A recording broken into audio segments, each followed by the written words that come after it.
Mire, este curso se va a denominar 16 tesis de economía política.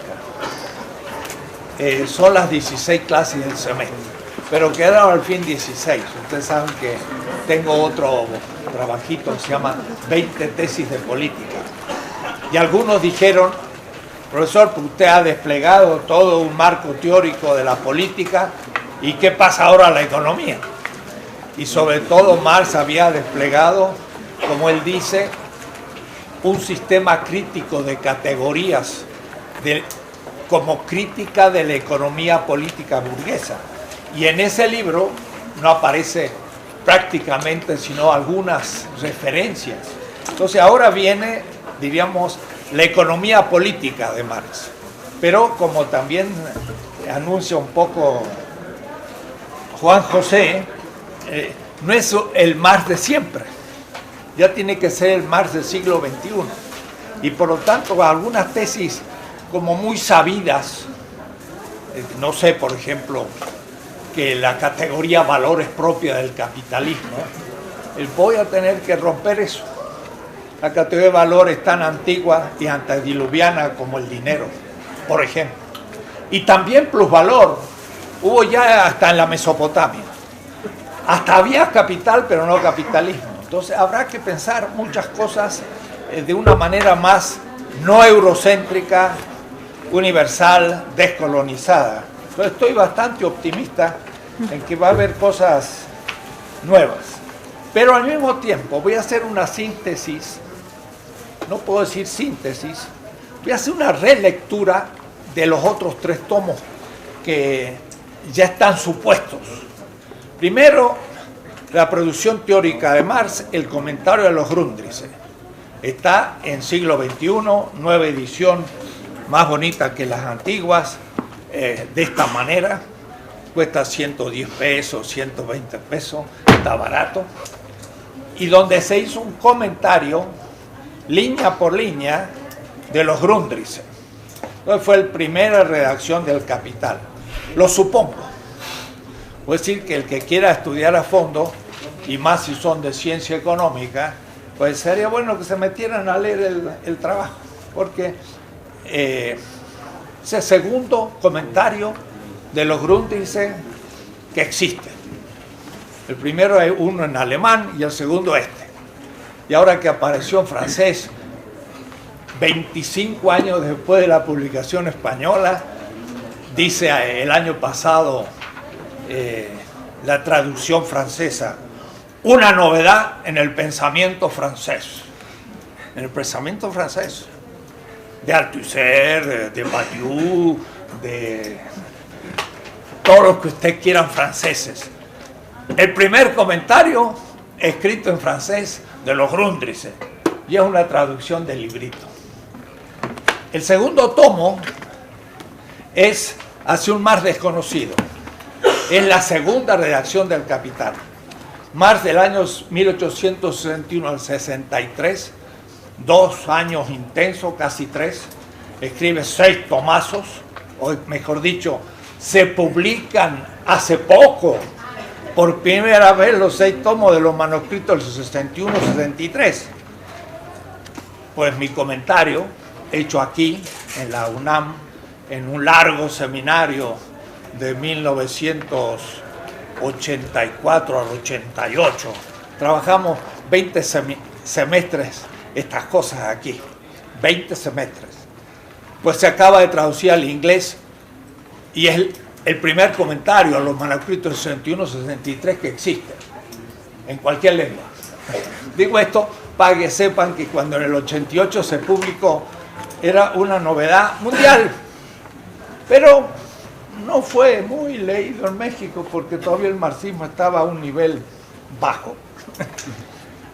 Y el tercer tomo se llama El último Marx, del 63 al 82, Es la tercera y cuarta redacción del Capital. Marx escribió 5 veces el capítulo 1, pero escribió 4 veces el Capital.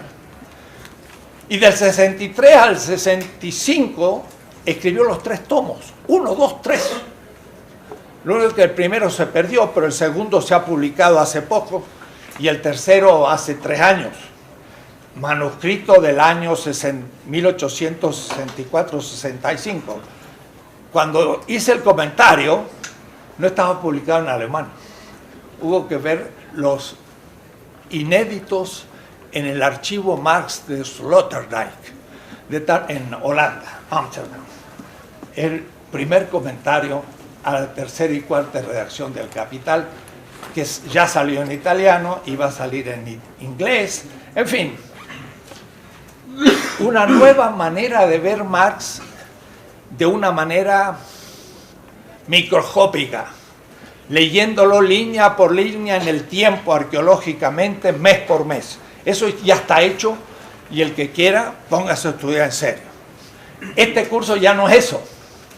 Este curso va a ser para principiantes, un poco como Rius, para principiantes. Pero lo único que como no sé dibujar, pues no lo voy a poder hacer como él. Pero es un Marx para principiantes, pero ya actualizado al siglo XXI. O es decir, que no es tan para principiantes que digamos. Pero si alguno no sabe nada de Marx, podrá leer este libro. Digo este libro porque ya está terminado. Y en la próxima semana lo entrego a siglo XXI y espero que antes del fin del semestre tengamos el librito. Entonces estoy leyendo un inédito, lo vamos a ir poniendo en mi página clase por clase. Y a la tercera clase se borra. Así que el que no lo baja se queda sin texto. Porque va a salir el libro y no quiero que salga por todas partes antes que el libro. Así que ustedes tienen la novedad. Además, no lo van a leer, sino lo van a escuchar, lo cual me parece más interesante. Y también me pueden a veces interrumpir, aunque tal es el tema que hay que dar el contenido, que no va a haber muchas interrupciones, si no, no vamos a avanzar. Pero la ventaja está escrito. Entonces, si por ahí no termino la exposición, ustedes terminan de leer el tema. Son 16 tesis, una por clase. Y si no termino la tesis en la oral, bueno, ustedes terminan por leerlo, ¿no? Así que la cosa está bien organizadita. Es el curso más organizado en mi vida, porque está bien ya dictaminado, está escrito, etc.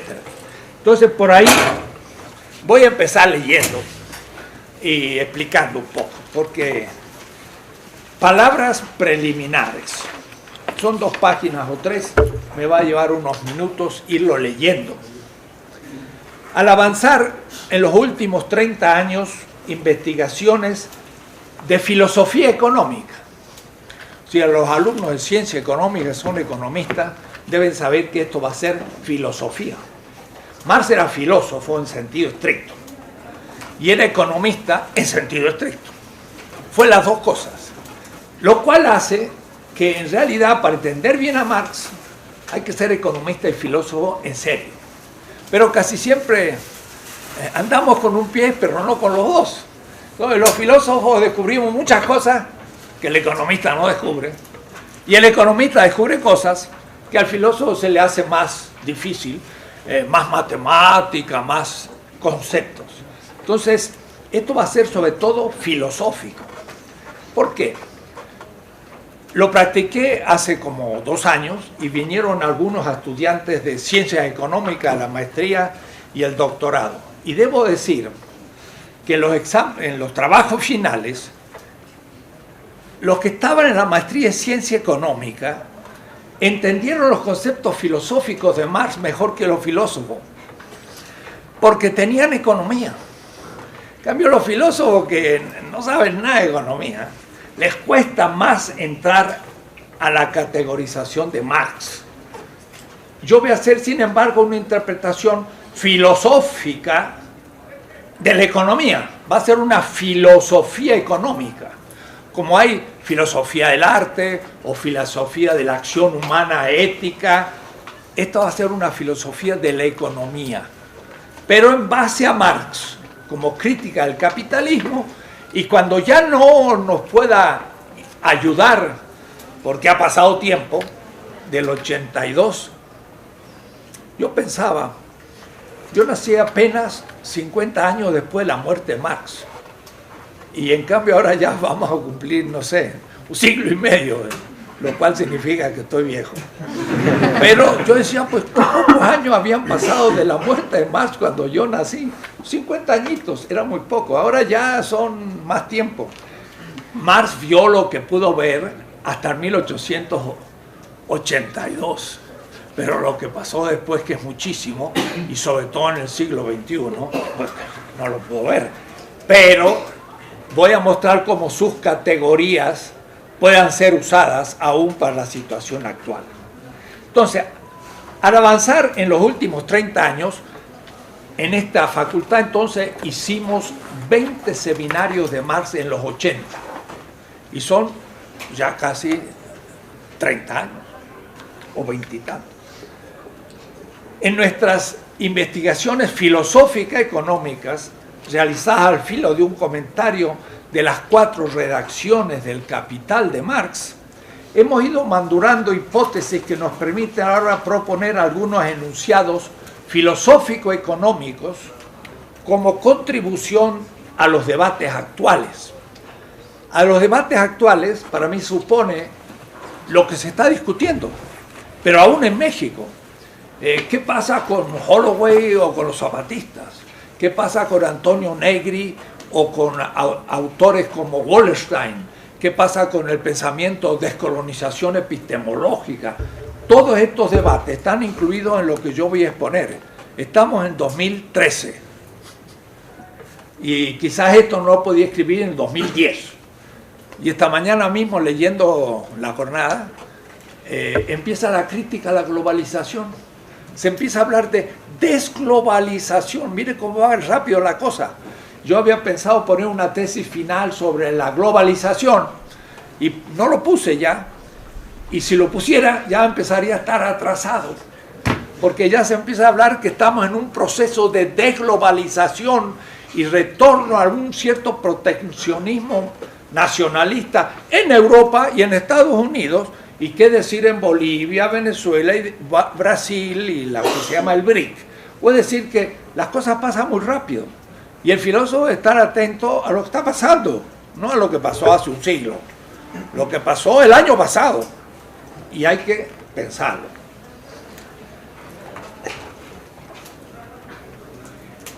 Cuando digo como contribución a los debates actuales, no solo teóricos, sino igualmente prácticos, útiles en las revoluciones económicas y políticas que se están dando en nuestros ojos. Lo que tengo como conciencia es que ya entramos en la transición, en una transición mega que durará un siglo. El capitalismo se está derrumbando, pero ahora no como Marx pensó en el año 1857, que ya estaba derrumbando y por eso escribió los Grundrisse. Miren, pues, todavía vivió un siglo y medio y más y todavía no se derrumbó. Pero parece que estamos en situaciones más graves en este momento. Entonces hay que pensar esa crisis. Además de crisis culturales, de género, raciales, epistemológicos, que se vienen dando en América Latina y en el sur geopolítico. Vengo de París la semana pasada, hubo un diálogo interfilosófico sur-sur, que de paso un poco enlazado, en la UNESCO. Y entonces es la primera reunión entre filósofos del sur. No hay ningún europeo, ningún norteamericano. Discutimos entre nosotros. Primera vez en la historia. Eso también está aquí. Porque es el sur geopolítico y en el sistema globalizado, digo, ya voy a tener que empezar a corregir, planetario al comienzo del siglo XXI. Estas revoluciones llevarán quizás todo un siglo para organizar un nuevo sistema, y voy a tomar esta palabra de Arnold Peters, un nuevo sistema equivalencial. Voy a explicar un poquito en su momento qué significa, que será una transición de larga duración que las crisis actuales están iniciando. El tema más difícil y que me llevó más tiempo son las últimas 2 o 3 tesis. ¿Qué viene después del capitalismo? Y lo que viene después del capitalismo no es un proyecto. O es decir, si alguien le dice, y bueno, el capitalismo se termina, ¿cuál es su proyecto alternativo? No hay. No puede haber. Las alternativas ya se están dando y se van a ir construyendo no como proyecto. Hay que tener criterios y principios para poder elegir en cada caso algo que con el tiempo y mirando hacia atrás va a ser la alternativa. No hay proyecto alternativo y nunca lo hubo. Lo que hay son condiciones objetivas que permiten ir gestándose una alternativa del cual hay que tener muy claro criterios y principios. De eso voy a hablar. Es decir, voy a elegir A o B. ¿Cuál elijo? A. ¿Por qué? Por tales criterios. Y luego de eso tengo alfa o beta. ¿Qué voy a elegir? Beta. ¿Por qué? Por el mismo criterio. Y después voy a tener la posibilidad 1, 2. ¿Cuál voy a elegir? La 2. ¿Por qué? Por el mismo criterio. Y de pronto habré hecho el camino entre alfa, beta y 2 y se va haciendo un proyecto. Pero no futuro, sino presente. Vamos a tener que deslegitimar el futuro y darle importancia a los criterios del presente. Y vamos a eliminar una falsa exigencia. Si no tengo un proyecto alternativo, no, el capitalismo seguirá siempre. No, el capitalismo ya está en crisis. Hay que descubrir cuáles son las alternativas que se van gestando y en esa sí, en su momento voy a mostrarlas en la segunda parte. Y entonces eso es lo más difícil. Explicar Marx, casi diría yo, es lo más fácil, pero me da claridad acerca de qué es el capitalismo y qué es el socialismo real. Que lo voy a criticar como un fruto del siglo XX y un fruto de la modernidad. Siempre voy a decir, no voy a decir socialismo del siglo XX, sino voy a decir socialismo real. Y el del siglo XXI, vaya a saber lo que será y vaya a saber qué nombre tenga también. Porque no voy a hacer que sea mucho más que el socialismo. Pregunta. Va a ser parte del curso. No voy a hacer que ya le ponga un nombre que le queda chico al proyecto futuro. Porque ya lo veremos. La hipótesis de fondo es que los sistemas económicos desde hace aproximadamente unos 5.000 años, ya no voy al 1492, comienzo la modernidad y comienzo el capitalismo. Capitalismo es un último gran sistema de los sistemas que han habido desde al menos la revolución neolítica allá en la Mesopotamia, donde hubo grandes ciudades, división del trabajo, excedentes y hasta plusvalor. Hola, vamos a tener que discutir.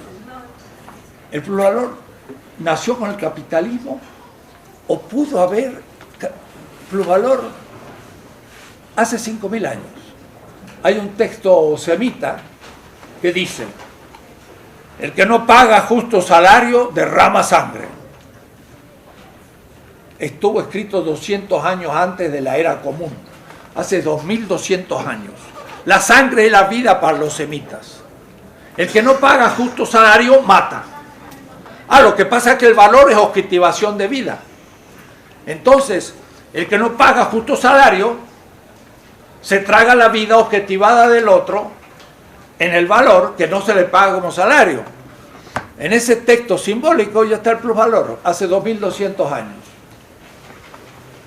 Entonces la cosa era un poquito más importante o más grave y veremos. Al decirles esto, estoy rompiendo esquemas. con respecto al marxismo europeo, francés, alemán, norteamericano. No digamos latinoamericano, que veníamos de atrás. Pero mis textos están fundados primero en las propias intuiciones de Marx, pero un poquito más allá también. ¿Por qué digo que tiene 5.000 años de organización de la producción, distribución e intercambio de bienes según una gestión heterónoma del excedente, logrando lo común? Antonio Negri ha escrito un libro, el último, se llama Commonwealth. En castellano no le pusieron otro nombre. Commonwealth en inglés es riqueza común, lo común. Y entonces él dice, lo común no es público ni privado. Ahora me estoy reconciliando con Negri. No todavía con Holloway, pero con Negri. Y con algunos otros. Lo común no es público, es lo propio de la comunidad. Y de eso nos hablará en la situación actual Juan José, que pasa con la economía andina, que no es pública ni privada, sino común. Es interesante. Entonces, lo común era la producción toda de una sociedad. Pero había como un excedente, cuidado. No es que un excedente que sobra, o un excedente que se produce además de las necesidades. No, lo que pasa es que un grupo dominador hace trabajar a la gente más allá de lo necesario. En el Paleolítico no había clases, no había mucha división del trabajo, eran sociedades de abundancia.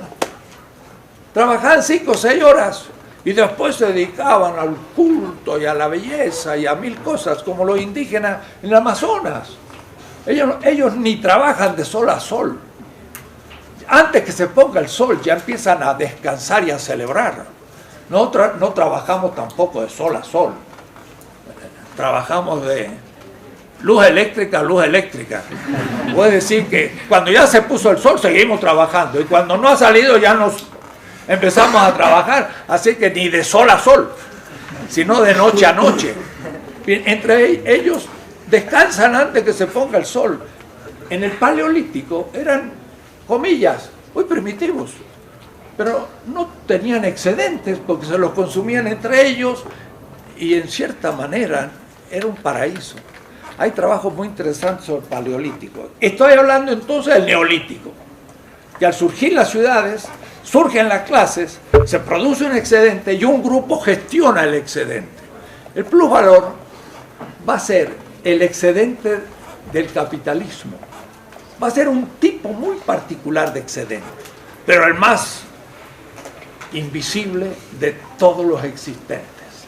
Y por eso Marx va a acabar en la mina y va a mostrar lo que ningún economista burgués va a mostrar, el plusvalor. Y lo va a confundir con la ganancia, y entonces Marx dice, como confunden el plusvalor con la ganancia, no saben ni uno ni el otro. Y confunden todo, y con ese pase de mano desaparece oculto el excedente que al fin lo maneja una clase. Y hasta el explotado no sabe en qué lo explotan y cree que hace justicia el patrón cuando le paga el salario que habían acordado. Y ahí ya está la causa de su pobreza. Y el filósofo se pone a estudiar ética, comunitaristas, liberales, utilitaristas y todo, y vive en el capitalismo y no sabe dónde está el mal del sistema. ¿Por qué? Porque el filósofo no tiene categorías económicas políticas para descubrir dónde se encuentra el mal estructural de una época. ¿Por qué? Porque desprecia a Marx. El plusvalor en ética es la falta moral. Y en un lenguaje teológico o religioso o metafórico es el pecado. Y para Marx el pecado original. Marx, sí, lean ustedes el Capital, capítulo 5. No, el de la acumulación, el último, el séptimo, dice, la acumulación originaria es lo que los teólogos llaman el pecado original. Ustedes dirán, este Marx es chistoso. El pecado original dice que es la acumulación originaria, qué chistoso. El de la izquierda dice, qué chistoso, pero no lo toma en serio. Y el de la derecha o cristiano dice que falta de respeto. decir que la acumulación originaria es el pecado original. Pues va en serio, hay 17 textos de Marx sobre el pecado original y es perfecto economista, y no se escandalicen, excelente teólogo, porque el pecado original en la edad moderna es la estructura del capital. Ni San Agustín lo dijo también. Pero este no es mi curso de hoy, sino otros que hay que dar, porque Marx da para muchas cosas. Últimamente en Suiza, hace un mes y medio, hablé la teología metafórica de Marx en un gran congreso marxista. Todos con la boca abierta. En México me critican. Dicen, oh, este no entiende a Benjamín, porque dice que Benjamín decía que el enano esa era la teología, pero era una metáfora. ¿Qué metáfora? Era teología. Pero tengo colegas que piensan que es metáfora. Bueno, vamos a discutir las cuestiones también, porque esto es polémico, así. Le ponemos chile a la cosa, porque si no, saben que la universidad tiene que ser debate, si no, ¿qué estamos haciendo? Bien.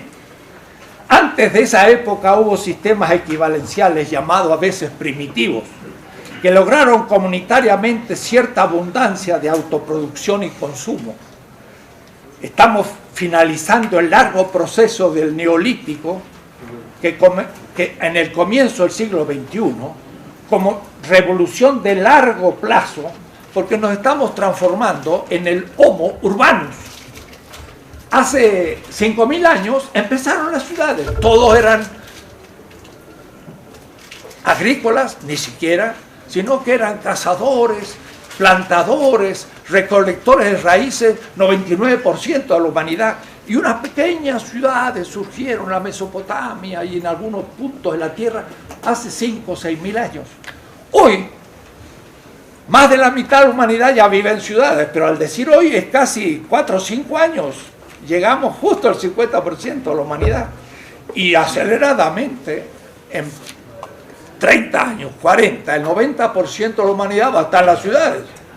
Nos vamos a transformar en una especie de parásito urbano, el Homo urbano. Y en ese Homo urbano es el neolítico que termina, porque ahora ¿qué hacemos en esa ciudad? Y el sistema económico urbano es el que produce excedente y el que permite que un grupo, no todos, gestionen el excedente. Y ese es el tema económico por excelencia y el tema de la injusticia económica y al mismo tiempo la clave de todos los sistemas económicos. Cómo se define, se maneja y se reproduce y crece el excedente de una sociedad. Y por ello, igualmente, se agotan los sistemas económicos que gestionan oligárquicamente los excedentes. Si superamos ese manejo oligárquico entre pocos, burgués, del excedente llamado plusvalor, vamos a entrar a una edad nunca vista, donde la humanidad, por una maduración de su subjetividad, no va a aceptar que otros manejan el excedente de su producción, sino que va a decir, yo lo he producido, yo lo gestiono. El socialismo quiso hacer eso, pero ¿qué pasó? Hubo una gestión estatal del excedente. Y ahora lean lo que se dice en Venezuela, por ejemplo, Luis Álvarez, dicen, no me confundan propiedad estatal con propiedad social.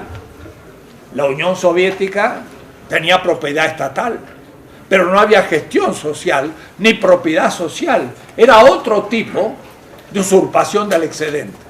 El obrero nunca gestionó el excedente de su salario, que no pagaba el precio de su trabajo y por lo tanto no producía valor, pero de todas maneras sí producía valor que no se le pagaba como salario, y esto era gestionada por el Estado y la burocracia, que nadie había elegido sino ellos mismos. Entonces era otro tipo de oligarquía. Hay que caerle. Era moderno y eurocéntrico. No aceptamos el socialismo real.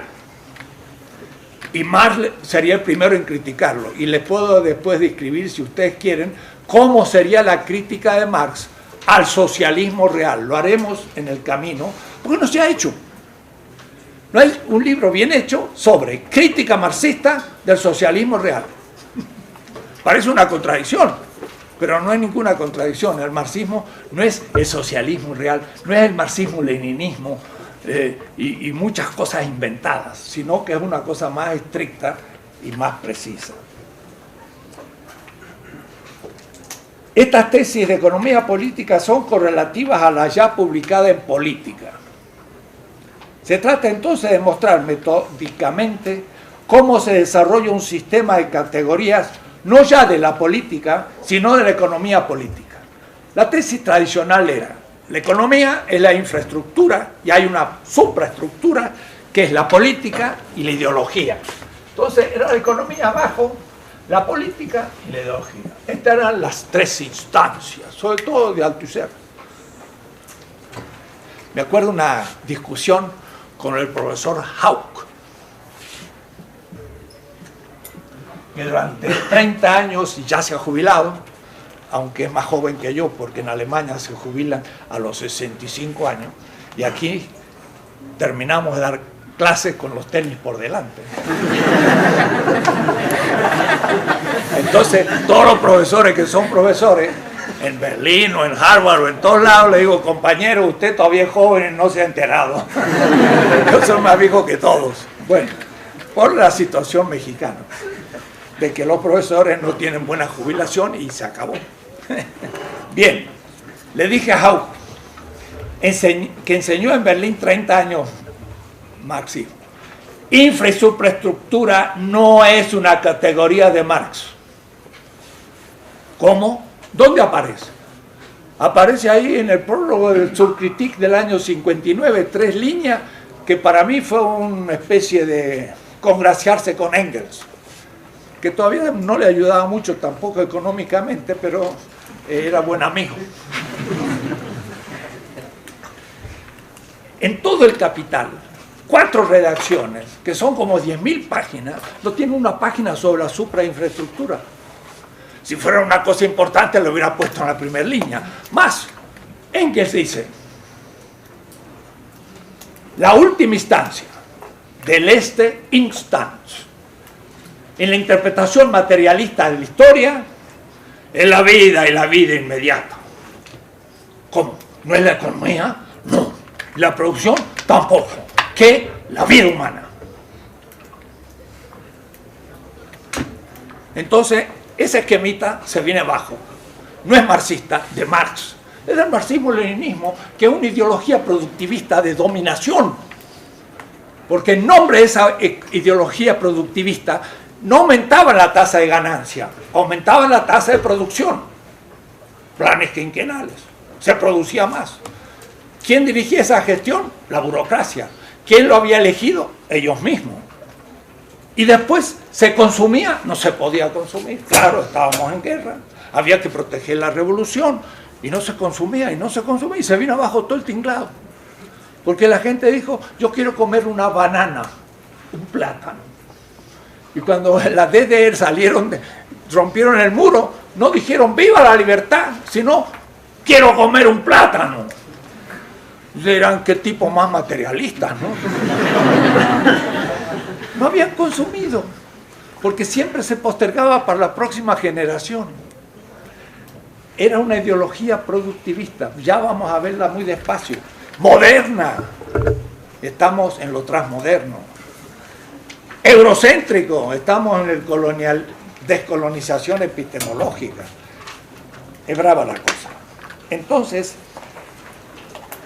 ¿cómo va a funcionar esto? Como dice Marx, cada determinación es una determinación determinante determinada, pero además en círculo y además en espiral. Entonces, esto es económico y es en círculo, y esto es político, y como es en círculo, en la próxima vuelta de la espiral, esto es económico y esto es político. Si me paro aquí, esto está determinado por lo económico, pero esto determina lo económico futuro. Es una la política está determinada y es determinante de la economía. Si me sitúo aquí, esto está determinado por lo político, lo económico, y determina lo político futuro. No hay suprainfraestructura, hay determinación determinante determinada. Y la esencia de la economía es política, además. Como decía Juan José en una clase que aprendí eso, dice Marx, muy claro, cuando yo veo una mercancía, la veo desde el espejo de la política. ¿Por qué? Porque la veo desde el espejo de su propiedad. Esta mesa la puedo considerar una mercancía, fue comprada alguna vez. Y yo quizás, pues, la podría vender si fuera corrupto, pero justamente cuando la veo a la mercancía, la veo desde la propiedad. Y digo, esta no es mía, es de la universidad. Puede decir que la mercancía se ve desde el espejo de la propiedad, y la propiedad es un momento del derecho, y el derecho es una instancia política. Quiere decir que en su esencia lo económico está constituido por la política. La propiedad es un problema de derecho, no es un problema económico. Entonces no es superestructura, la cosa es más, no más difícil, más precisa. Marx nunca dijo eso. Y así todo lo demás. No hay tres instancias, hay campos. ¿Y cuántos campos? Indefinidos. ¿Cómo tres? Ideológico. ¿Qué significa ideológico? ¿Y la cultura es ideológica? No, tiene muchas cosas la cultura, pero además también hay deporte. A esta hora está jugando el Real de Madrid y el Barcelona. También hay mucha gente que mira eso. Entonces, eso también puede terminar hasta hacer una guerra, como fue El Salvador con Honduras, por un partido de fútbol. Entonces, hay muchos campos, no solo tres. Entonces, estoy pensando en una reinvención de la teoría para el siglo XXI, siendo perfectamente coherente con Marx, y el que diga que no, vamos a los textos, porque ya no voy a repetir los textos, los voy a madurar, los voy a hacer que se superen. El cruce entre ambos sistemas, político y económico, podría darnos ocasión de escribir otra obra, por ejemplo, una historia de América Latina, donde viéramos cómo la economía determina la política en un periodo y cómo esa política determina la economía en el segundo, y en la historia trabajar con esos dos campos. Claro, cuidado, hay que leer qué es campo en mi 20 tesis de política. El sujeto vive en muchos campos. Lo dibujo así para que entiendan. El sujeto, como si fuera un disco, vive en el campo político, en el campo económico, en el campo N. En cada campo el sujeto es un actor, pero no es lo mismo ser ciudadano que obrero. Y la clase obrera no es un sujeto político en primera instancia, sino que es el ciudadano, como partidos políticos y todo el tinglado de las categorías políticas. La clase obrera es una categoría económica y nos permite entender la economía política. Pero un cierto economicismo nos llevó a querer tomar la clase obrera como el único actor en todo, hasta en la estética. Y salió el socialismo real con su estética realista, queriendo imponer que los músculos de un obrero que estaba más feo que en la realidad. No puede ser. No puedo determinar la economía, la estética. Más bien a veces al revés. Hay una determinación estética de la economía. ¿Por qué se embellecen las mercancías en el mercado para venderlas? ¿Y por qué al lado de un auto ponen a una muchacha que además es alienación de género? Pero algo tiene que ver la estética con la economía, pero no es algo determinado económicamente. Hay mucha determinación de nuevo. Una obra de Picasso vale millones de dólares. ¡Opa! ¿Por qué? Mire, la estética se metió en la economía y viceversa. El cruce de las terminaciones es infinito. No tres instancias y determinan. Es un marco teórico mínimo. Es como el de Habermas. Lebenswelt, sistema económico, sistema político. Tres instancias. Y con eso Habermas quiere analizar algo, no puede analizar nada. ¿Y dónde está el género? ¿Dónde está la raza? ¿Dónde está el colonialismo? ¿Dónde está? Bueno, son problemas que no puede tocar.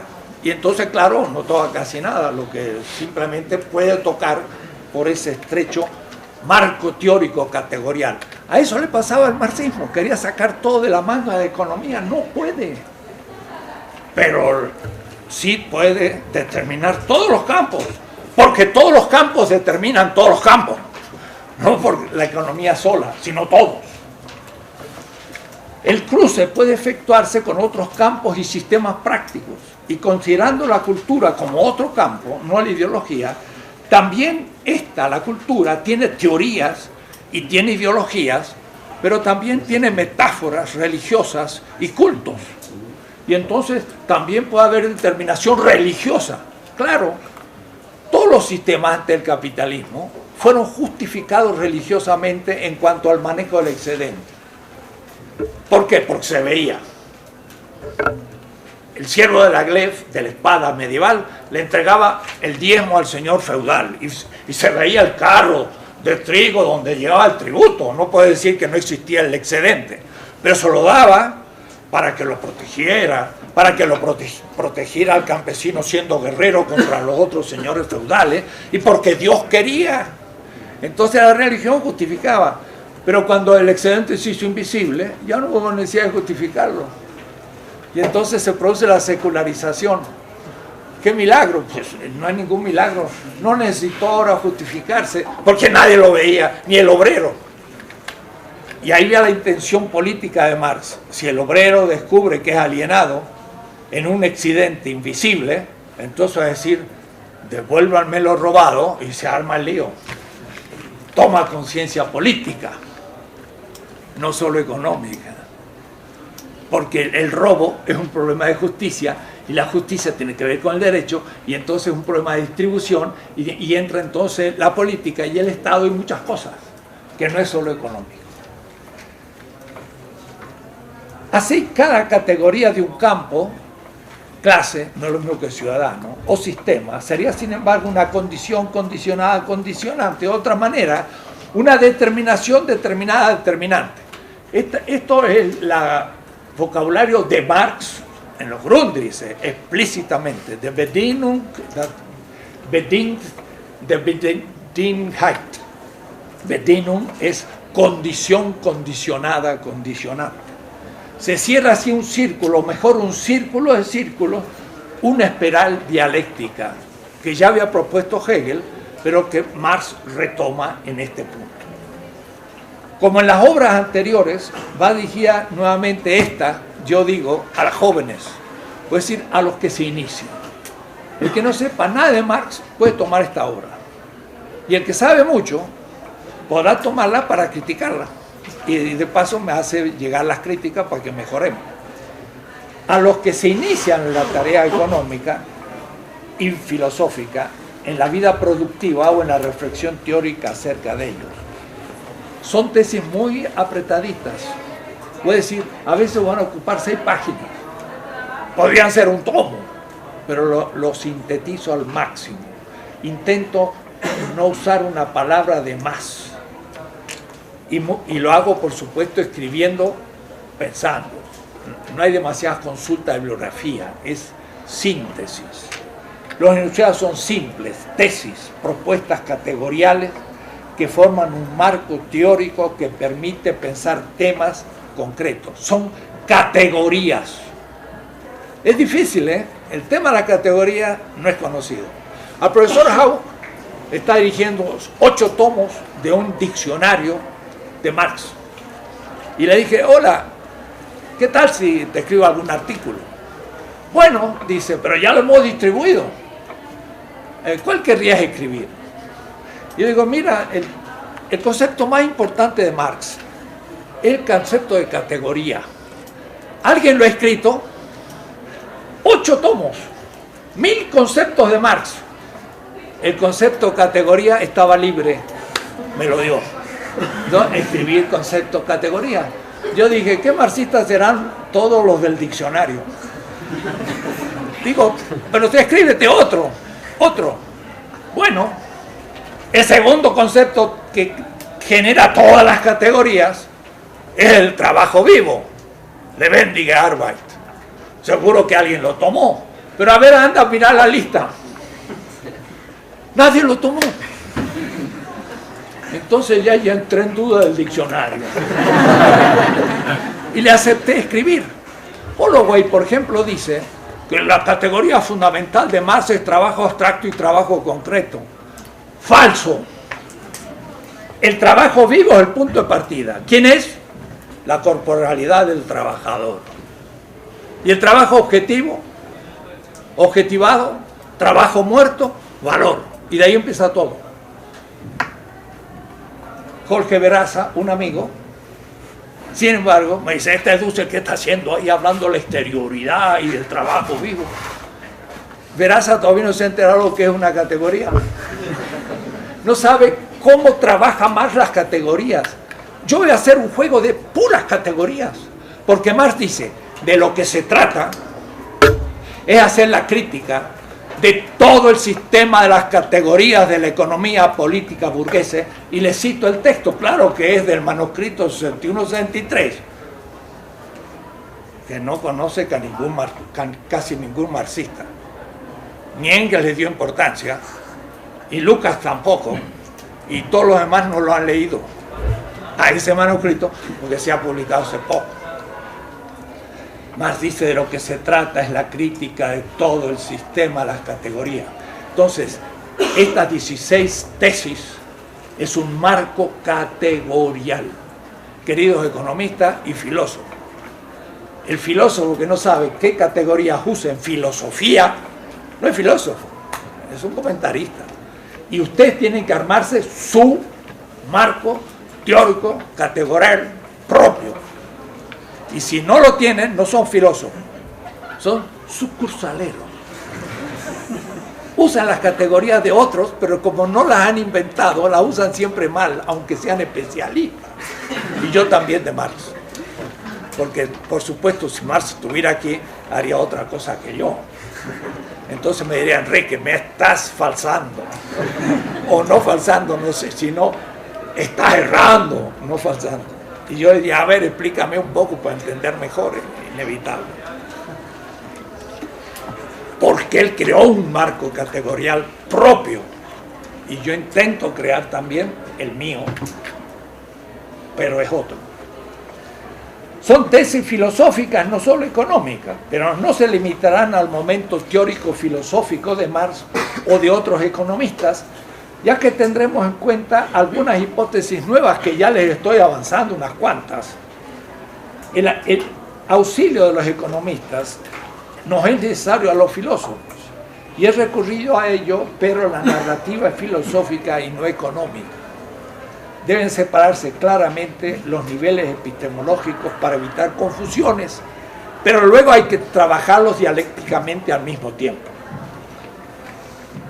Hay tres partes de este curso. Una introducción histórico-sistemática, que comenzaremos definiendo las tesis fundamentales del punto de partida. Y lo que se enseña siempre como los primeros categorías del Capital de Marx, yo lo voy a situar ahora en la historia. Y Marx dice explícitamente, el Capital no es un libro histórico, sino lógico. Lógico.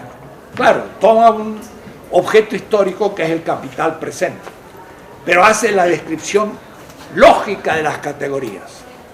Yo voy a hacer eso, pero algo más. Voy a situarlos en la historia. Marx no lo hizo. Apenas el último sección, llamado sección séptima, que era el capítulo sexto de la cuarta redacción, en el tema de la acumulación, hay una historia. Porque entonces tiene que demostrar que había un sistema feudal que liberó al siervo, y a su vez había acumulación de dinero como dinero y no como capital, y apareció el capitalismo. Entonces ahí hay una especie de historia. Es lo único histórico en todo el Capital, en los 3 tomos. No hay historia en el Capital, hay un juego lógico de categorías. Yo voy a introducir la historia. Pues sí, voy a decir, esta categoría de valor de uso y valor de cambio es antidiluviano. Ya se dio en la Mesopotamia, se dio en Grecia, se dio en Egipto, y por eso Aristóteles la describió, y Marx sabía que Aristóteles la describió, y lo cita Aristóteles, pero eso hace 24 siglos. Quiere decir que valor de uso y valor de cambio es antiquísimo. Y plusvalor también, porque en un ergasterio griego se producían jarrones para Egipto y se pagaban salarios de ciudadanos libres, y estos ciertamente no recibían como salario la totalidad de su producto, que se lo tenía el que organizaba el ergasterio y vendía el jarrón en Egipto, y eso es plusvalor. Quiere decir que había capital, sí, pero no había capitalismo. Vamos a ver cuál es la diferencia entre capital y capitalismo. Entonces, va a ser una introducción histórica, sistemática, donde voy a empezar a explicar a cero, y por eso que es para los que se inician, uno por uno, como en la matemática, ¿no? 2 más 2 es 4, y más 2 es 6, más 2 es 8, y empezamos a hacer lo que es sumar, lo que es restar, lo que es dividir, y al fin llegamos a la gran matemática. Hay que empezar muy simple, porque pasa que muchos economistas no saben ni lo que es composición orgánica al fondo, o lo que significa el concepto de subsunción, o el que sea, y por lo tanto creen que son economistas marxistas, pero hay muchas categorías que nunca lograron verlas claras. Y los filósofos creen que pueden hablar del bien y del mal, de la ética en el mundo contemporáneo, y se olvidan del mal estructural más profundo, que es justamente el robo que se produce a aquellos que llamamos pobres, explotados, culturas coloniales, sistemas coloniales, del cual el mundo está lleno. Y los indignados de Estados Unidos hablan del 1% y el 99%. Y ese 99% es fruto de una, en ética, injusticia. Y si la ética filosófica no sabe tratar ese tema, está hablando abstracciones, y por eso casi todo lo que se habla son abstracciones. Hay que aterrizar y también hablar de los otros, pero primero de aquello. Será entonces una visión crítica, en tanto que muestra lo invisible, lo que yace oculto. Marx dice, se transforma en una esencia misteriosa, misterieuse. Un poco como Wittgenstein dice, de lo que no puede hablarse es mejor guardar silencio. Y claro, se guarda silencio porque no se sabe qué es el plusvalor, el excedente de este sistema. La criticidad de esta fenomenología. Marx es un fenomenólogo en filosofía. El economista me dirá, profesor, ¿qué significa eso? Bueno, vaya a un diccionario de filosofía. Y al filósofo va a decir, Marx, fenomenólogo, era Husserl. No, era ya Hegel.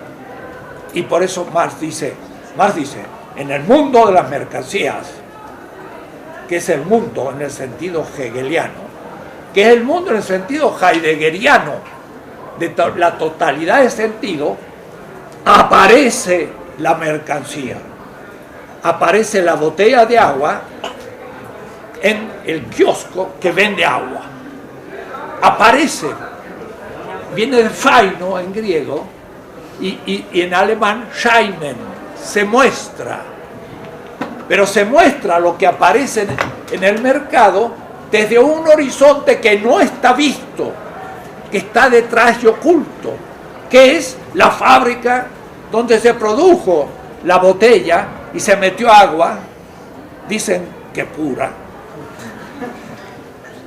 y ahí en esa fábrica, que está más allá del mundo fenoménico, se encuentra el fundamento oculto, que es el fundamento ontológico de lo que aparece, y que es el ser de lo que aparece, y que es el plusvalor.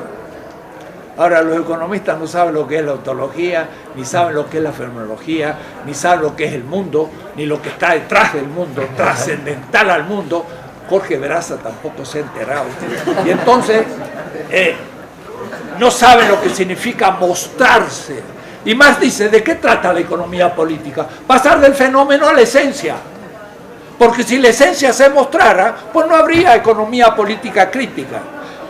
Si el valor fuera tan evidente como el tributo medieval, que era el carro con trigo al señor feudal, pues no se necesita la economía política crítica. Pero ¿qué hace la crítica? Muestra lo que aparece, una botella de agua, es un producto que trigger, que soporta objetivación de vida robada. Por lo tanto, esta botella es capital muerto. Muerto, todo, dice Marx, porque no es trabajo vivo, que estaba en la fábrica, pero la fábrica no se ve cuando yo compro en el kiosco la botella. Es una fenomenología. Husserl ni la hace también. Y yo lo muestro en los textos, pero en estos 3 tomos. Entonces, Marx, en gran parte, es el título de mi segundo libro, ¿no? Hacia un Marx desconocido. Sigue siendo hoy bastante desconocido. Repito, la criticidad de esta fenomenología, de mostrar lo que aparece, pero más radicalmente de lo que no se visualiza el economista capitalista, a que se le escapan muchas categorías por su consideración insuficiente. El capitalista puede hablar de oferta y demanda, mercancías, precios, salarios, todo, pero todo es superficial. Y más diría aparente. Lo que está detrás, que es el fundamento, no lo ve. Ni Adam Smith, ni Valdras, ni Jevons, al comienzo nomás. Y después, qué decir cuando ya llegamos a Hayek y llegamos a Friedman. Ahí todo ha sido fetichizado, o es decir, ocultado. Y entonces lo que aparece es la apariencia nomás del mercado, pero no se ve lo que el mercado ha ocultado. La criticidad de esta fenomenología consiste exactamente en la mostración de todas las categorías que constituyen la esencia. Profesor, usted habla de esencia, eso no es esencialista. No, no. Marx habla de Wesen, esencia, pero la esencia es progresiva y como totalidad. Es un concepto dinámico de esencia, no es esencialista. La esencia del capital es lo que interesa, no los fenómenos. Y yo le pregunto, me acuerdo en Brasil en una reunión con obreros, ¿qué es el capital? Obrero. ¿Un banco? No. ¿El empresario? Tampoco. ¿La fábrica? Tampoco. ¿El dinero? Tampoco. Y me dijeron todo lo que es la economía. Dije, tampoco. Entonces, ¿qué es el capital? Se lo largo como una formulación misteriosa que vamos a ver muy clara y el que sabe un poco de más lo entiende. Pero él dice, Verwertung des Wertes, valorización del valor, es la esencia del capital. Y eso está oculto, no lo ve nadie. Nadie, ni el empresario, ni el obrero, ni el economista de la Facultad de Economía. Son todos burgueses aquí, o la mayoría. Hay algunos marxistas, pero que también es necesario repensar las cosas. Entonces, en la primera parte describiremos la historia económica y las categorías que culminan en el sistema capitalista vigente, siendo esta la intención de la investigación económica de Marx. Marx en realidad fue un crítico del capital en cuanto mostró lo que el capital era. No, nada más. Lo que pasa es que mostró lo que todos ocultaban. Entonces, va a ir demostrando las categorías y va a poner categoría de plusvalor fundamental y aparece como ganancia. No es lo mismo lo que aparece como ganancia que lo que es plusvalor. Y el plusvalor no aparece la ganancia así, pero la ganancia aparece en el mundo de las mercancías en el mundo de los fenómenos. El plusvalor no aparece porque está en la producción. Está en lo profundo, dice Marx. Y habla de superficie y profundidad. Y entonces habla con un esquema. Y tiene la idea de lo que es la totalidad y la exterioridad. Y él dice, entra al mercado, sale del mercado. Hay un muro. ¿Y a dónde va? En el capítulo 2, cuando dice, el capitalista encuentra una fuente creadora de valor. ¡Qué belleza! Es el obrero, pobre, que todavía no es clase, pobre. Entonces, mi colega de esta facultad, que aprecio mucho, Horacio Ceruti, me dijo, este es Dussel que habla del pobre. Eso es un simbolismo, wow.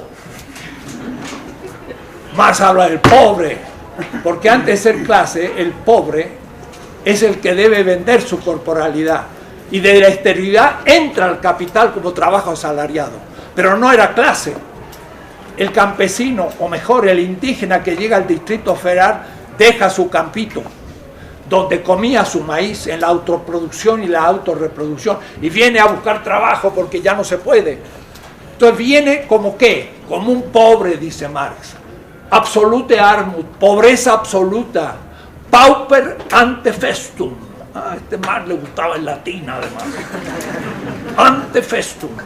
El pobre antes del festín. Y yo le agrego orgiástico del capital. Entonces el pobre viene y le dice al patrón, ¿tiene trabajo? ¿Cómo que tiene trabajo? Dice, trabajo del pobre. Ya invertimos la cosa. El empresario da trabajo. Y en alemán es Arbeitgeber, el que da trabajo. Así que usted, señor empresario, da trabajo. Si yo veo que no trabaja mucho, el que da trabajo es el obrero. Usted lo que le da es la posibilidad de usar un medio de producción y otras cosas, porque el pobre es un desgraciado pobre que ha dejado todo en Oaxaca. Primero el pobre. Y Marx dice, la oposición absoluta antes del capital es el enfrentamiento entre el posesor del dinero, que no es capital todavía, y el posesor del trabajo, que no es todavía clase obrera. ¡Ja! ¿Eso es marxismo? Eso es Marx. ¿Dónde lo leí? En Marx. ¿Y quién me lo enseñó? Nadie. Ni Engels lo sabía, ni Lukács, y no nombro a los mexicanos porque estamos dentro. Nadie entendió eso. Y cuando digo nadie, encuentran un texto que lo vio Marcuse, lo vio Althusser, lo vio Badiou. Nadie ha visto ese tema. El enfrentamiento radical que posibilita el capital es entre un trabajador como trabajo y un dinero como dinero, que cuando entran al contrato, uno subsume al otro, y el trabajo ahora se transforma a trabajo como capital, y el dinero se transforma en dinero como capital. Es un manejo categorial de precisión. No ha sido descubierto estas cosas, usted no se da cuenta, porque no han estudiado Marx quizás, pero búsquenlo en alguno, y va a ver que no se encuentra muy fácilmente. Bien, esto para decir que, y ahora les leo el texto, lo podrán leer ustedes con la nota, que dice Marx, la crítica, de lo que se trata es la crítica a todo el sistema de las categorías de la economía política burguesa. Nota 5, manuscrito del 61-63, Mega, segunda parte, página 1385, editada hace 12 años o 15 años. Nadie lo tenía esos textos, son nuevos. Incluyendo la última tesis de esta parte, algunos desarrollos teóricos coherentes del método de Marx, etc. Vamos a tocar la teoría de la dependencia. Voy a demostrar que es estrictamente marxista, que el gran marxista Agustín Cuevas, sin embargo, dijo: la teoría de la dependencia no tiene lugar en el sistema de Marx. No tiene lugar. pues sí tiene lugar en la teoría de la competencia entre capitales globales nacionales dentro del mercado mundial. Así que tengo que refutar al querido Agustín Cueva, profesor, gran profesor en la Facultad de Ciencias Económicas de esta universidad, que murió hace tiempo,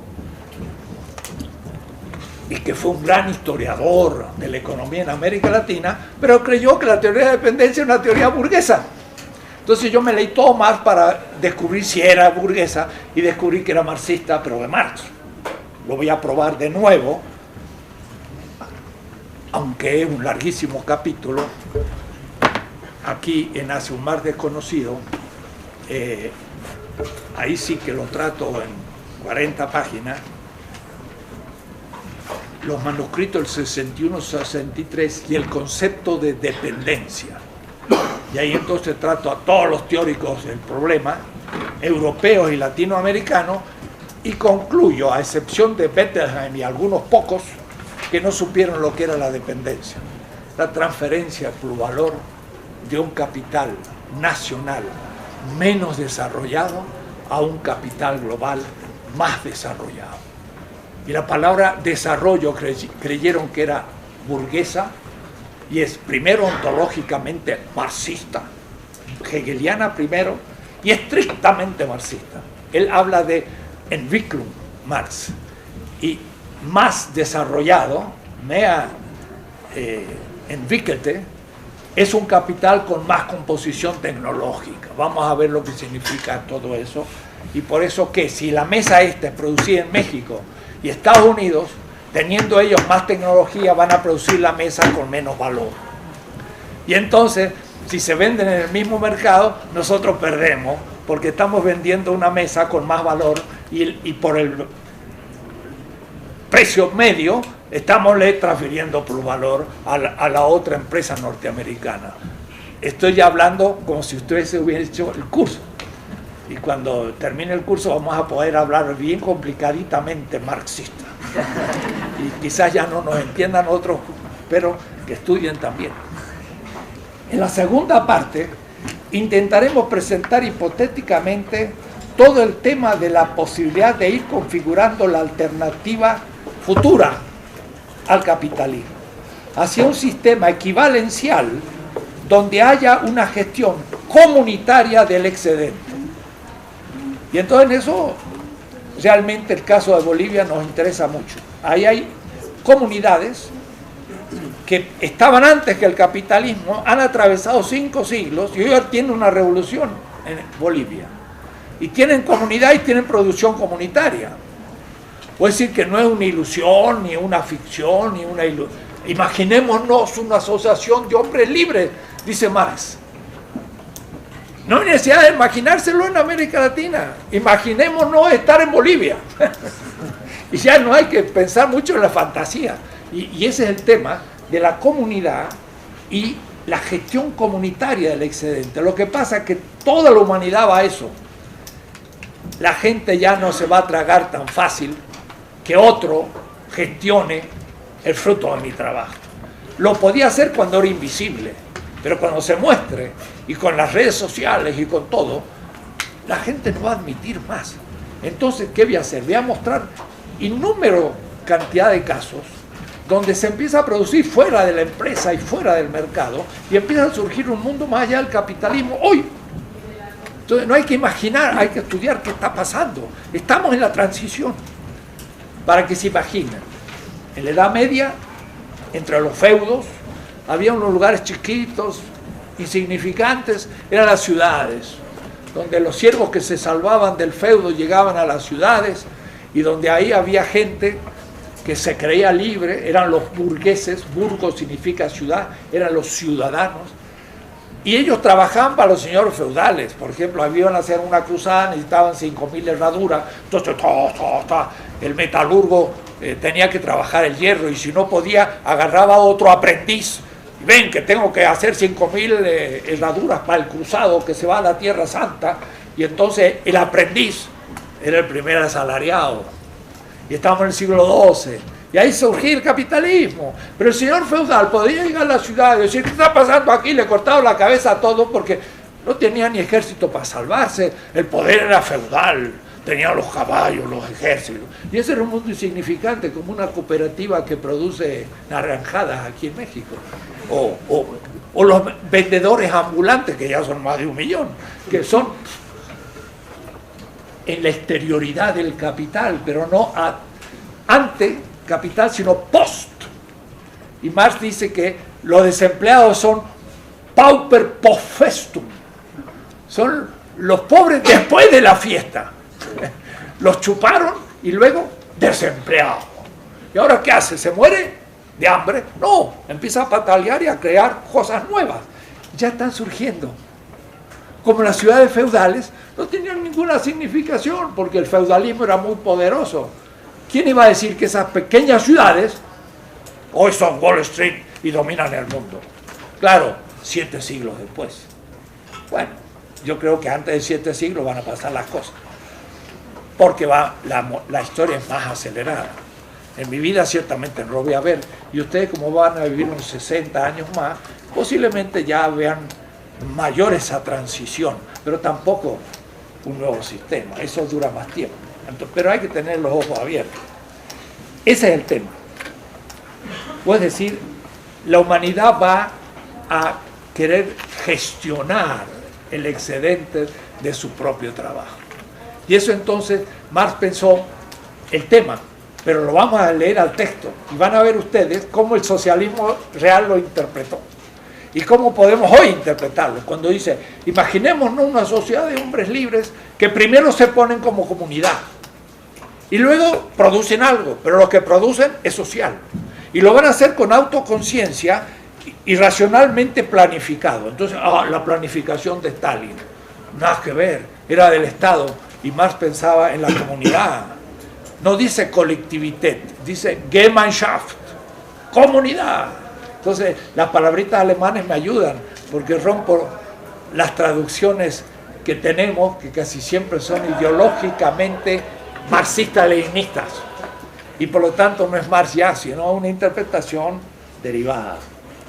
Entonces, en esta parte más ardua, la segunda, pero inevitable, es también el final que debe dar luz a los procesos teóricos, prácticos y concretos, políticos, económicos, hoy en América Latina. Por ejemplo, en Venezuela se está discutiendo esto, pero hoy, y hay producción teórica, y uno entra al debate.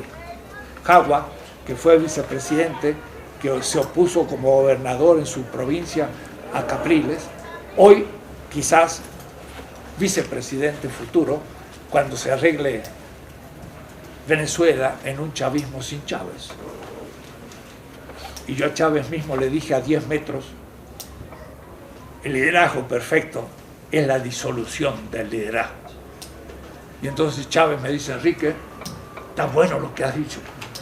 Y se de 2 horas hablando sobre qué significa que el liderazgo perfecto es su disolución. ¿Quién no hubiera pensado que un año después de haberle dicho eso a Chávez y haber pensado él el tema, se disuelve el liderazgo? Porque el líder es muy difícil que vuelva a la situación de antes. Si no se muere, va a quedar muy enfermo. Y eso, que como es, muy bueno. Porque entonces pasa el liderazgo perfecto. O es decir, estará detrás, vivo o muerto, como el padre que ilumina un proceso. Entonces Chávez, la oposición lo va a tener peor si se muere, porque lo va a tener como mito, y eso ya no lo pueden destruir. Miren los pobres argentinos, tienen a Perón como mito y sigue viviendo. Hace 50 años que está ahí, no lo pueden sacar.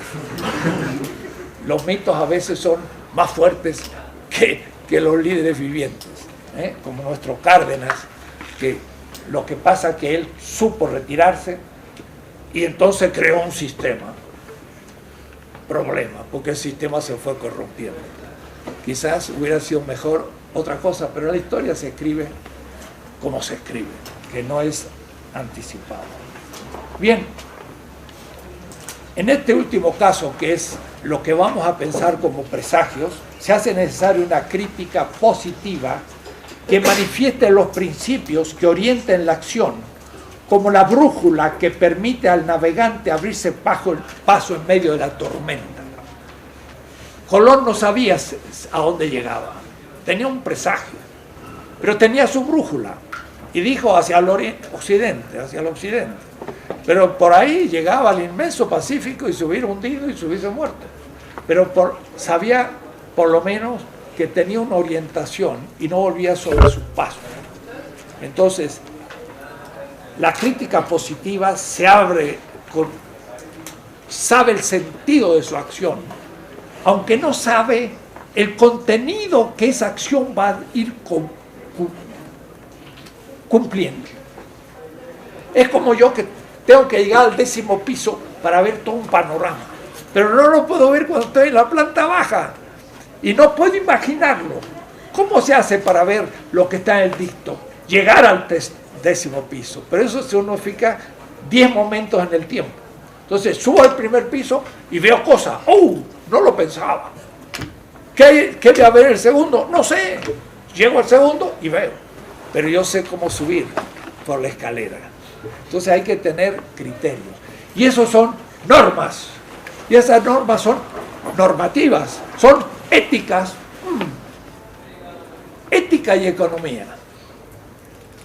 No hay muchos cursos de eso. Amartya Sen tiene un curso. Pero es ética y economía. No, la ética es esencial a la economía, la constituye en su esencia. Porque la normatividad ética constituye la esencia de la economía. Entonces yo no voy a hablar de principios éticos en la economía, sino principios normativos en la construcción de la alternativa futura al capitalismo intrínseca a la acción económica. Vamos a discutir el tema. No está claro para los filósofos y para los economistas mucho menos, no tienen ni idea.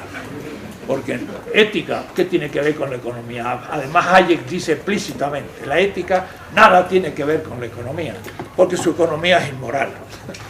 Es así que es inmoral.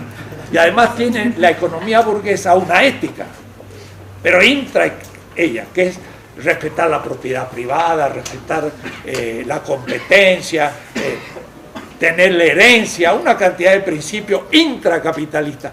Ni eso los están cumpliendo. Porque lo primero es respetar la propiedad privada. Entonces el banquero no se tiene que robar el dinero de los que guardan su dinero en el banco, pero ahora se lo roban. Entonces ya ni la ética burguesa funciona. Claro, la crítica ética no la hace la izquierda porque ha perdido el sentido de la ética crítica. Y menos todavía en la teoría, porque el marxismo creía que la ética no tiene nada que ver con la ciencia económica. Y no se da cuenta que la ciencia económica es una ciencia práctica y está intrínsecamente fundada en la ética. Lo que pasa es que está fundada en una ética moderna, individualista, narcisista, fundada en el robo. Porque nadie ve el plusvalor y este es como naturaleza. Entonces, está fundada en que alguien está siendo explotado. Y eso se toma como la naturaleza económica. Entonces, es como el Edipo. Las relaciones de género están fundadas en una opresión del padre sobre el hijo o sobre la mujer. Entonces hay que dar vuelta a todo y empezar de nuevo.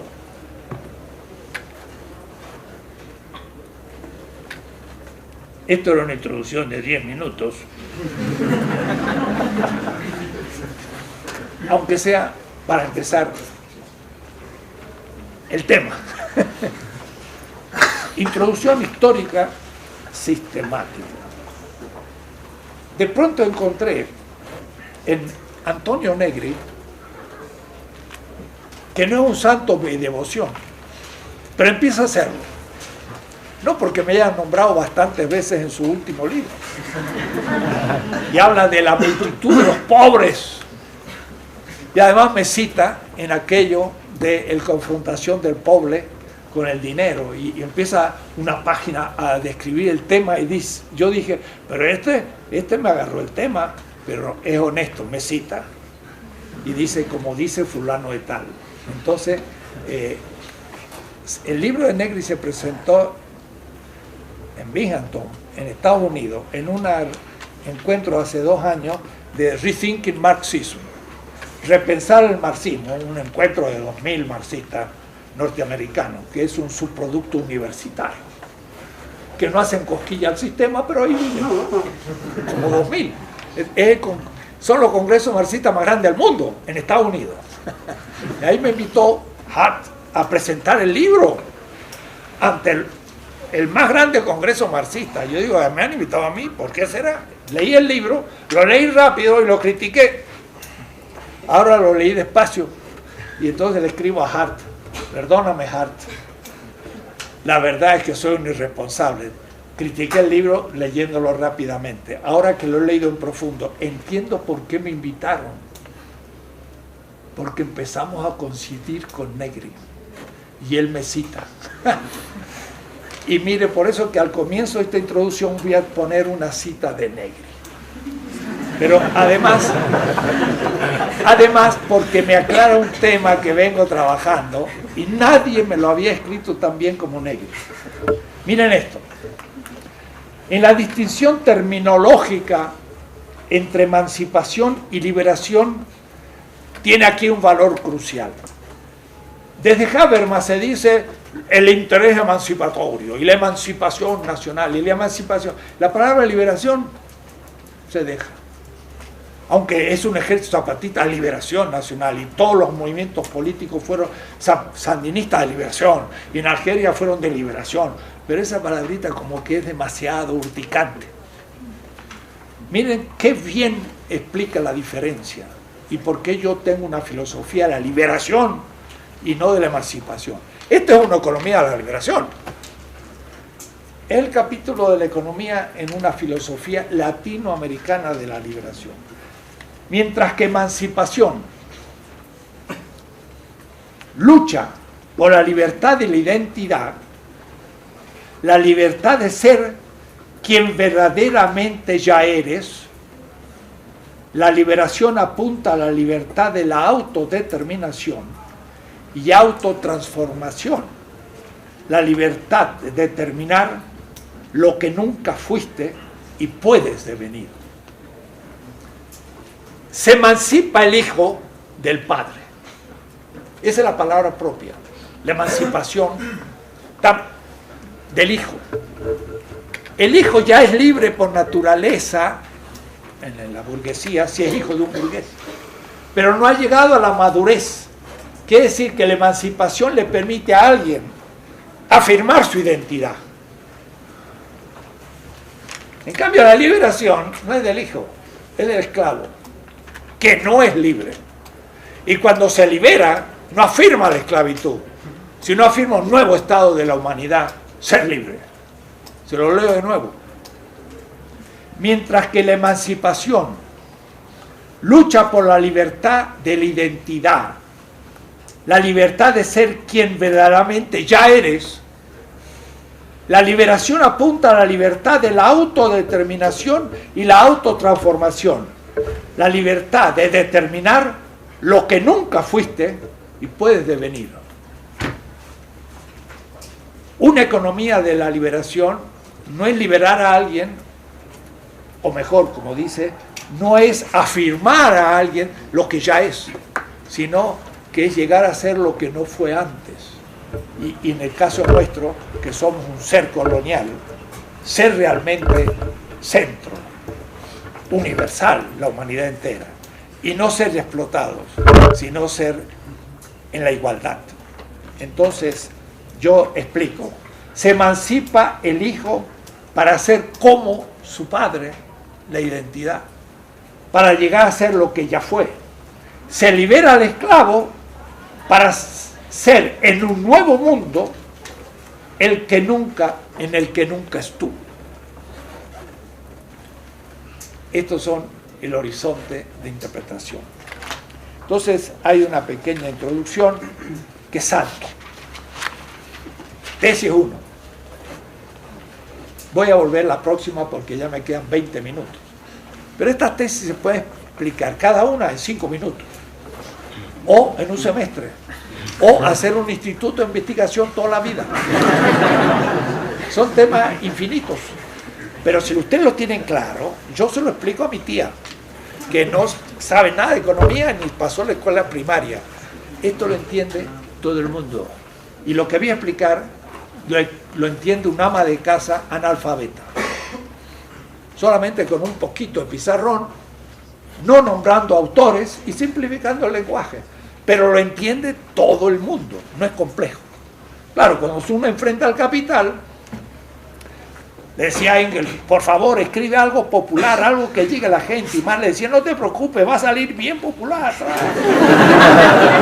Y escribió una vez, pero cuando lo terminaba, tenía escrúpulo y no había hecho bien. Escribió una segunda vez el Capital. Y después decía, lo voy a simplificar, lo voy a hacer más popular, pero no se lo entregaba a Engels. Él no vio nada de lo que Marx hizo en 10 años. Cuando lo recibió estaba escrito. Se pegó un susto. Engels, del trabajón que se había mandado, pero cuando se lo envía, le dice, mira, un libro que quiere cambiar las cosas no se puede escribir a un nivel popular. Eso lo harán otros. Pobre Marx se resignó. Y entonces lean ustedes el primer capítulo, creen que lo están entendiendo y es una montaña. Hay 4 redacciones antes y hay toda la filosofía mundial. Esto, en cambio, sí, me gustaría que Marx lo hubiera revisado, a ver si era un texto popular. Primera tesis. Y cada tesis es más importante que la siguiente, porque supone a todas. Entonces, esto es un marco teórico. Y el marco teórico se va construyendo por categorías. Y esto ilumina una investigación, una opción económica y la organización de un sistema. Cualquier acto teórico o práctico es un marco teórico. Capital no es una investigación económica empírica, es un marco categorial que empezó y no terminó, pero ya marcó cómo había que hacerlo. De paso, eso es la interpretación, si no me equivoco, de Hinckelammer. Es un marco categorial. Y es lo que yo he hecho en las 3 tomos. He ido descubriendo cómo Marx fue descubriendo cada una de las categorías. Y las fue descubriendo en orden. No podía avanzarse porque una es subsumida en la siguiente y en la siguiente es como la matemática. No puedo llegar a una geometría descriptiva y si no empecé por la suma y la resta, porque hay que ir sumando complejidad. El primer punto es preeconómico, pero son las condiciones absolutas de la economía posible. La tesis se denomina el ciclo vital: necesidad, valor de uso y consumo. Nada de lo que viene después me interesa, me centro en lo primero. Entonces, ¿cuál es el punto de partida de Marx y de la economía crítica y de paso para mí de la filosofía, de la teoría y de todo, pero también de la economía? Es 1:1 el ser humano viviente. Viviente. No es como el existencialismo, la existencia, no. No es como Descartes, ego cogito, yo pienso, no. Es yo vivo.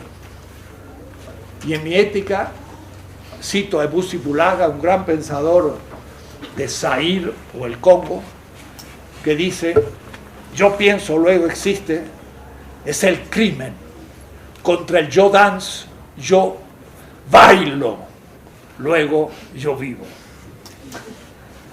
Pero el bailar no es un disco donde se murieron ahora 200 y pico en Brasil. Bailar es una danza ritual africana, donde se danza el cuerpo, pero se danza un texto y se danza la historia de un pueblo. Es una cosa muy seria.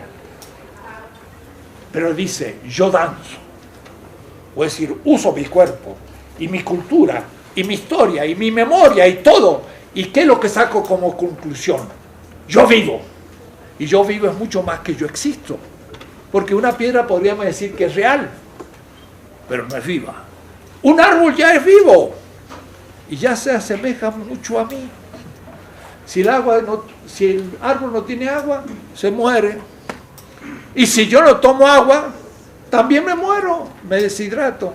Y si no tiene nutrientes, se seca. Y si yo no como, también me muero. Y si hay demasiado calor, y es una planta ártica o antártida, se muere de calor. Y si es del desierto y se va a Siberia, se muere por la temperatura. Oh, qué casualidad. El 95% de lo que yo hago lo hace una planta. Luego otras cositas más. Después ya los animales ya se liberan de la tierra, ya tienen piecitos, ya no tienen raíces, pueden moverse.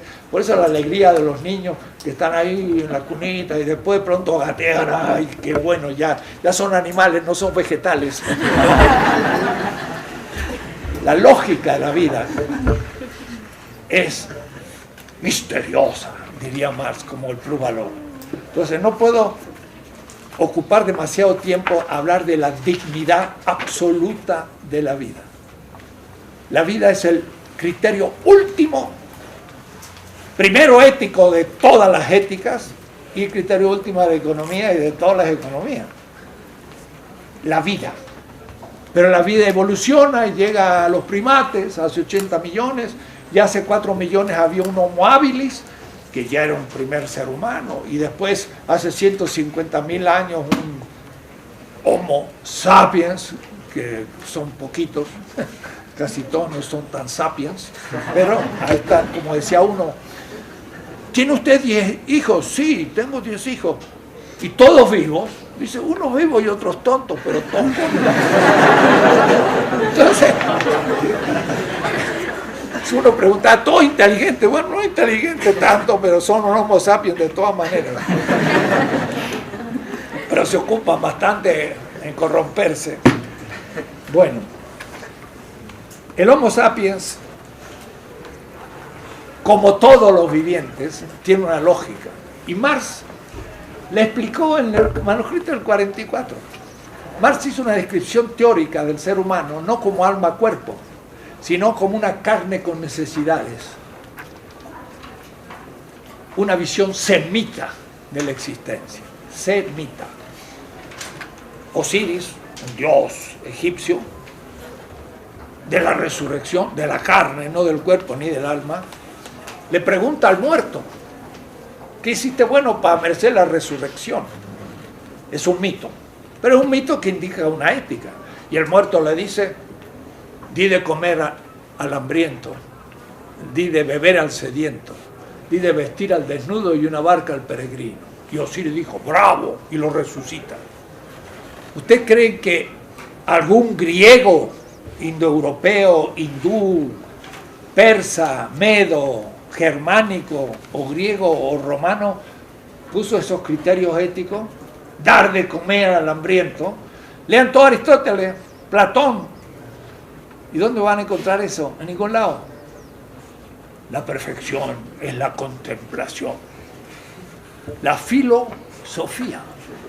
El amor a la sabiduría. Claro, la sabiduría cuando más teórica, más sabiduría, y cuando más científico, más matemática, y llega a ser lo que es hoy. Un desastre ecológico y de todo tipo. No voy a repetir todas mis obras, son como 20 sobre estos temas. Pero el criterio de comer como criterio ético, material, viene del mundo semita, pasa al mundo hebreo, cristiano y islámico, y llega Marx, judío. Marx era judío, se llamaba Marx Leví. Leví significa sacerdote. Su padre era el rabino de Trier, y su abuelo también, en 400 años, eran los rabinos de Trier. Su madre era holandesa, 300 años de rabinos judíos holandeses. Entonces, cuando pensó el ser humano, lo pensó como necesidad. El ser humano, en la primera página del Capital, somos un ser que tenemos necesidades, sea del estómago o de la fantasía. Hablar del estómago, del corazón, de los pies, del cerebro, es hablar por órganos. Eso no es griego. Eso es semita. Y tener necesidades como punto de partida, eso es materialista. ¿Qué es el materialismo? El materialismo es el contenido del acto. ¿Cuál es el contenido del acto? Su fin. ¿Cuál es el contenido de mi acto ahora? Enseñar. Y se cumple si ustedes entienden algo. El contenido es la materia de mi discurso ahora. Materialismo no tiene nada que ver con materia física, sino con el contenido del acto como realización de la vida. Marx dice, a mí no me interesa la naturaleza como naturaleza, sería una isla coralífera de reciente formación en Australia. Marx siempre es medio chistoso y crítico. Pues decir, que haya una naturaleza que no sea objeto del trabajo, debe ser alguna isla coralífera nueva, porque todo lo demás ha sido ya metido como cultura y trabajado por ser humano, toda la tierra. A mí lo que me interesa es la naturaleza trabajada. ¿Qué está primero, el sujeto de trabajo o la naturaleza? Decía el marxismo-leninismo. Si yo digo que es el sujeto, idealismo. Si digo que es la naturaleza, materialismo. Compañero materialista soviético, lee Marx. Mi proyecto, ya estaba en contacto con Moscú, empecé a dar clases en Berlín, era desarmar el marxismo-leninismo en el socialismo real, leyendo Marx.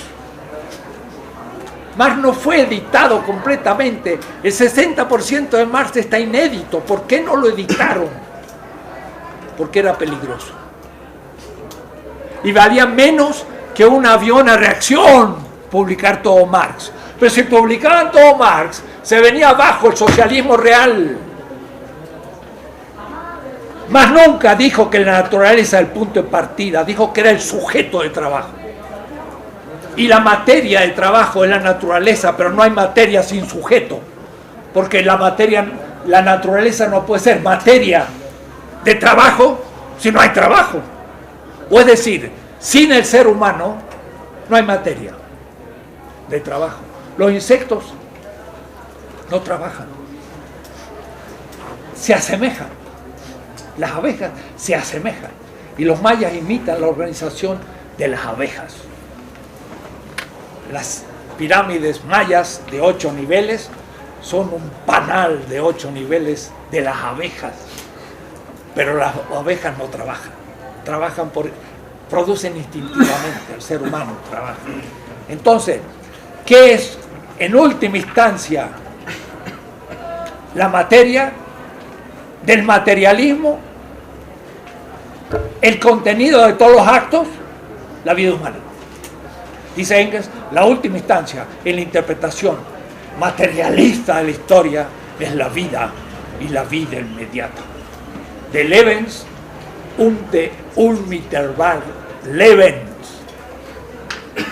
Es una novedad. No se entendió nunca eso, o algunos.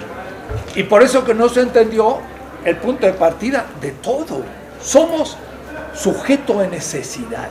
Comemos, si no comemos nos morimos de hambre porque no recuperamos la energía gastada. Bebemos porque somos 90% agua y si no recuperamos el agua nos deshidratamos o nos ahogamos. Entonces, miren la vulnerabilidad de la vida. Si como mucho, me indigesto y me muero. Si no como, pues me muero de hambre. Si tomo mucho, me ahogo. Y si no como nada, si no tomo nada, me deshidrato. Si tengo mucha temperatura en el desierto, me muero. Y si tengo mucho frío, también. La vida es vulnerable. Estamos en un equilibrio que si se nos rompe el equilibrio ecológico, ¿qué pasa? Vamos a cometer un error. No, compañero, no vamos a morir. Entonces, equivocarse entre veneno y alimento es fundamental. ¿Y cuál es el criterio que diferencia el veneno del alimento? La vida. Porque el alimento alimenta y el veneno mata. la vida es el criterio de verdad, hasta de la matemática, hasta de la filosofía. Lean mis textos sobre vida, criterio de verdad. Eso los analíticos del instituto no lo saben, porque son analíticos y creen que somos animales racionales. Claro que tenemos razón, pero como yo le decía a Apple, no vivimos para argumentar, argumentamos para vivir. No tengo yo la cabeza para decir, cabecita mía, el cerebro. Tengo el cerebro porque la vida lo ha producido en la evolución y para sobrevivir. ¿De acuerdo? Es toda una antropología distinta. Marx comienza los manuscritos del 44 con una antropología vitalista, pero no de derecha, como Klages, como Heidegger, como Nietzsche, de derecha Nietzsche, aunque sea famoso en nuestra facultad y en el bar de la facultad. Son fascistas disfrazados muchos de nuestros muchachos. Nietzsche es un vitalista de derecha, Marx es un vitalista de izquierda, porque lo que le angustia es el sufrimiento de la pobreza como falta de vida en los oprimidos. Entonces lo primero que hay que hablar es el ser vivo es frágil y vulnerable. Si no se alimenta, se muere. ¿Y cómo se descubren esas negatividades que nos aproximan a la muerte o nos alejan de la vida? Se llaman las necesidades. La necesidad es una tendencia hacia un bien imaginario que justamente afirma la vida. Entonces, yo tengo hambre. ¿Qué significa? Que el ácido gástrico empieza a carcomer la mucosa de mi estómago y como no hay pan, se empieza a comer mi mucosa y siento una sensación de hambre, un sufrimiento. ¿Qué es el hambre? Una falta de alimento. Pero un signo en rojo de que si permaneciera así, me muero. Quiere decir que es un subsistema que indica el peligro. ¿Qué es lo peligroso por excelencia? La muerte. ¿Y qué es lo beneficioso y lo bello y lo feliz y lo afirmativo por excelencia? La vida. La necesidad es la falta de vida y Marx va a construir toda la economía sobre la necesidad. No sobre la ignorancia, sobre la necesidad. Claro que la necesidad también incluye un saber el bien que puede suplir esa necesidad. Entonces, segunda tesis, la necesidad. Entonces, hay un ciclo. Y termino porque ya van a ser las 4. El sujeto vivo es necesitado. Tiene necesidad. Entonces busca en el medio los satisfactores y luego los subsume en su corporalidad, o es decir, los consume. Sujeto vivo, necesidad, satisfactor, consumo, se cerró el ciclo de la vida y permanezca en vida. Ese es el ciclo vital y el punto de partida de la economía. Si me olvido eso, me olvidé todo. Hayek no lo conoce, Adam Smith más o menos, Friedman desapareció. Es decir, esto es el punto de partida y el valor de uso no es más que el satisfactor como satisfactor de la necesidad. Sin necesidad no hay valor de uso. Que el valor de uso lo produce la naturaleza, cuidado, produce la manzana, pero no como alimento, si nadie se alimenta. ¿Se entiende, no? La manzana está ahí, pero si nadie se alimenta, pues entonces no tiene valor de uso, tiene propiedades físicas que pueden servir de alimento si alguien se la come. Entonces es la necesidad la que constituye la propiedad real como valor de uso, y en abstracto se llama al satisfactor lo útil y el valor de uso, la utilidad. Pero no es lo mismo valor de uso que utilidad. Pero ahí tenemos el punto de partida. ¿Quién fue el primero que hizo este análisis? Aristóteles. La política, primer capítulo. Hace 2400 años, así que esto no es tan novedoso, era bien antiguo. Y de ahí lo toma Aristóteles, lo toma Marx. Pero un punto. La comunidad es el punto de partida del viviente. Jamás pudo haber un estado de naturaleza porque siempre fuimos históricos y institucionales. Segundo, nunca fuimos individuos, siempre fuimos comunitarios. ¿Por qué? Yo digo siempre, mire, si fuéramos individuales absolutos, no tendríamos ombligo. Ni hijo de nuestra madre seríamos. Yo soy individuo. El de Adam Smith, hay un individuo que produce y otro individuo que produce. Y después se cambian los productos. ¿Qué cosa más fantasiosa? Estado de naturaleza no existe, es un concepto ficticio. Individuo es la concepción moderna, metafísica del individualismo falsa. Se comió la comunidad. ¿Qué acepto yo de la economía moderna que se enseña en la facultad de economía en Harvard, en Yale y en Berlín? Nada. Ni el primer paso. No hay individuos, sino que hay miembros de comunidades, aún en la sociedad más individualista de Estados Unidos, New York, que yo sepa hablan el inglés. ¿Dónde lo aprendió usted? ¿Como Rómulo y Rémulo lo aprendió de la loba? La loba hablaba inglés. No, lo aprendió usted de la comunidad lingüística y de su papá y su mamá. Y gracias a eso usted es un alimentado y tiene una cultura. ¿De dónde sacaron el individualismo? Conceptos ficticios. Mire, no hay ni que probarlo. Es evidente que es una estupidez. Y sin embargo es ciencia. ¿Qué tipo de ciencia será esa economía? Puro fetichismo. Que me prueben que hay un individuo. A ver, ¿dónde lo encuentran? Marx, ¿cómo le llamaba eso? Robinsonadas. Pero Robinson ni siquiera, porque Robinson no es un hombre originario individual que estaba en Chiloé.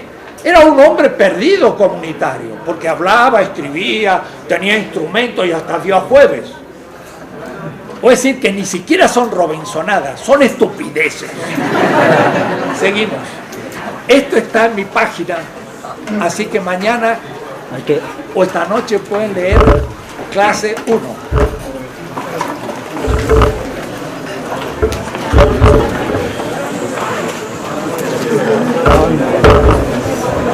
Y la lista, perdón, no pasó la lista. No.